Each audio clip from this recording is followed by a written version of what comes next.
Hey guys, today I'm going to talk about why MSNBC is so aggressive against Andrew Yang and why Fox News is our best friend.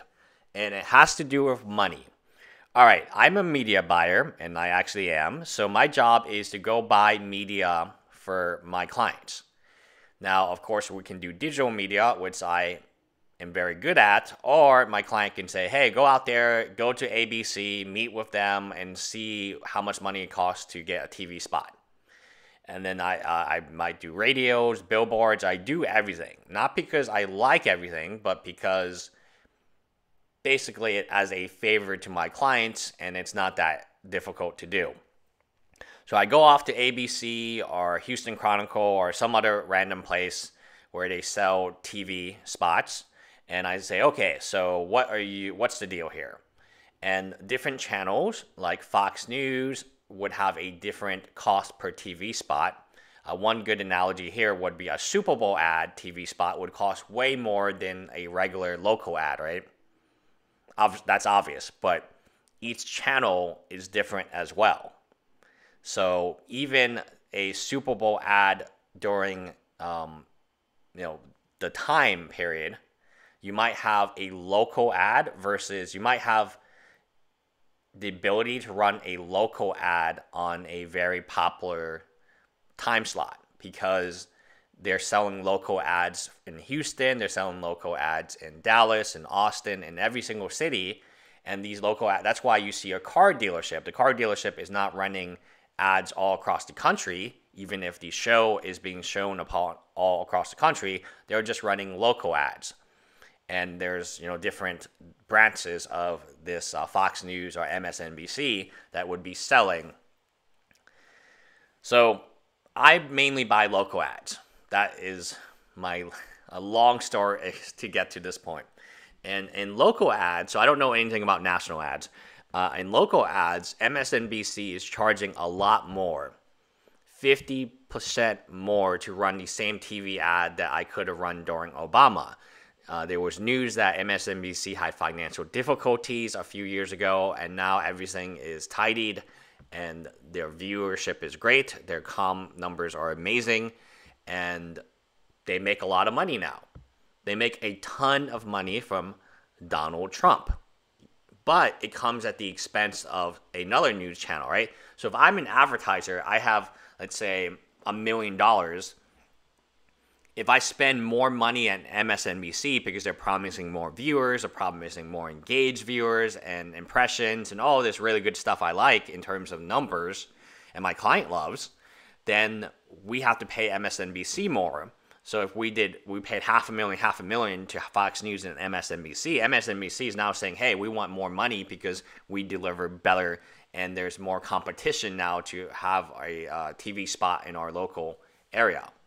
And the MSNBC says, all right, for the same thing, I want 200,000. I want 200,000 more. That money comes from somewhere.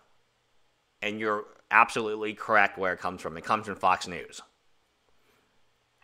So my client could say, all right, just give them the money. We'll take it out of Fox News. And that's actually happened before where you have to shift money. I mean, your client's budget does not increase every time MSNBC asks you for more money, right?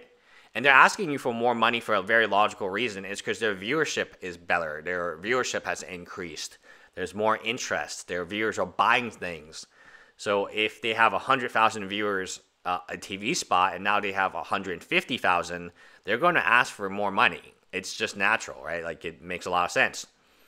So when you deal with a company like MSNBC and Fox News is very pissed because they're losing money every single day. Fox News is not making money from Donald Trump. Like let me be very clear for you. Donald Trump being elected financially ruins Fox News because every advertiser is now wanting to be on MSNBC, which is their direct competitor. And the stronger your competitor gets, the weaker you become because the marketing budget has to remain the same. So because the marketing budget is a relatively known item, the only part that is unknown every year. So I'm doing a lot of my marketing budgets now, and MSNBC is charging even more. It seems like every 4 months our contract has to be renewed, and now they want even more money because, oh, good news. So the way they present it is, good news, guys, our ratings are way up. Pay us more money. And it's like, ugh. But then the client's like, oh, do it. So it's a cycle, right? It's a cycle. And when you really kind of take it back and think about it, if you have something that cannot change, and that's your budget, the only thing you can change is who you're paying within that budget. And so once you say, okay, Fox News, I'm going to give you less money, or I'm going to cancel you, Fox News, they'll come back with a really good deal because they're in a position of weakness, right? A lot of people have said to Fox News what I said to them, hey, your numbers are down, and MSNBC numbers are up, and they want more money, and I think we're going to drop you. Then they come back with a fantastic package, and you're like, okay, cool. The other interesting thing is I have negotiated with the Houston Astros, and it's the same thing, right? When the Astros, and yes, they've been implicated for cheating, so I'll point that out. But when the Astros were world champions, the advertisement, it cost way more to do the same sponsorship the next year. When the Astros suck, it costs no money to do it costs very little money to do a sponsorship. And this is logical, right? Everything I said should make logical sense to you, and it's about money. News outlets want to make as much money as possible. That is the point of having a news channel. Having a news channel is not necessarily, why do they cover murders and bad things all the time? Because people like that. Like, they never cover, occasionally they'll cover a feel-good story. But if you turn on the news, it's some murder or gun violence or something bad's happening at some school. And look, it's very simple. They give people what people want to watch. And people want to watch negative stuff. It's not just my news channel. It's every news channel in America. It's far more likely to talk about negative stuff than positive stuff. There's been studies showing this. News channels like MSNBC are in it to make as much money as they can.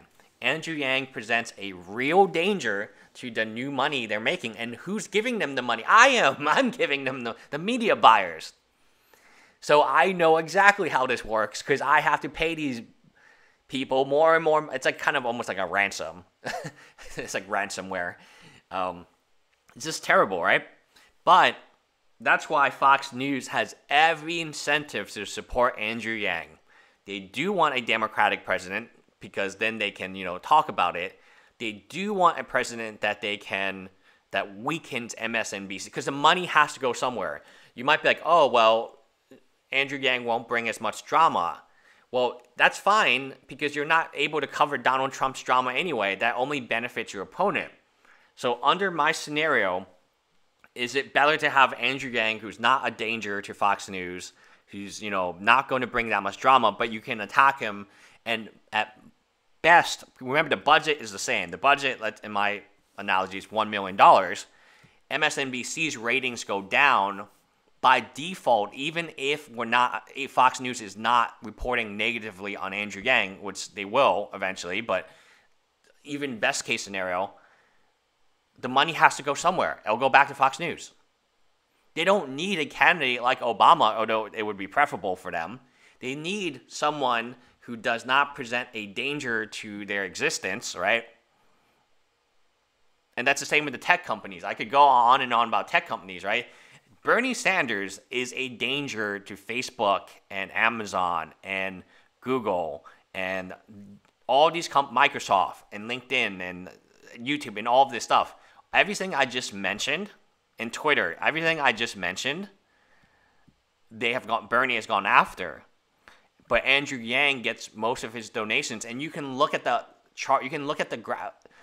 His number one donor by company is Google, and then it's like Amazon's top 5, Facebook is top 5, and Microsoft's top 5.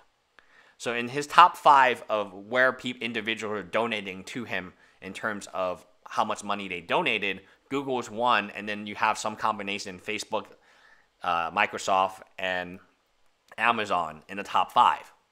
And workers, these are workers, right? Yeah, he could get a ton of money. Like, you just have to, like, stop attacking. They're not bad. I mean, the American dream is exactly what Jeff Bezos and Mark Zuckerberg did. I don't know why you have to attack them. They are the American dream, and that dream is available for most people. Now, I will say, yes, there's discrimination, blah, blah, blah, blah, blah. And it just so happens that most of these people are white males, that I just mentioned. But that's the dream, right? The dream is you come to this country with very little, you start in your garage like Steve Jobs does, you have a group of friends, and maybe you outgrow some of them, and that's okay, but you do have your good friend Steve Woz, and you grow together, you build a company, and it becomes Amazon, Apple, Facebook. You do realize that somebody has to be incentivized to make an Apple and sacrifice a lot to get to Apple, but you might be using Apple product right now, or you have an Apple phone. So it has changed your life, and people like to complain about these people, but I think they're important. Anyway, to conclude, before I get off topic too much, MSNBC has a financial interest not to let Andrew Yang become president. They love Donald. If you don't believe me, see how many posts they post about him a day, and then see how many compared that to how many posts they posted about Obama.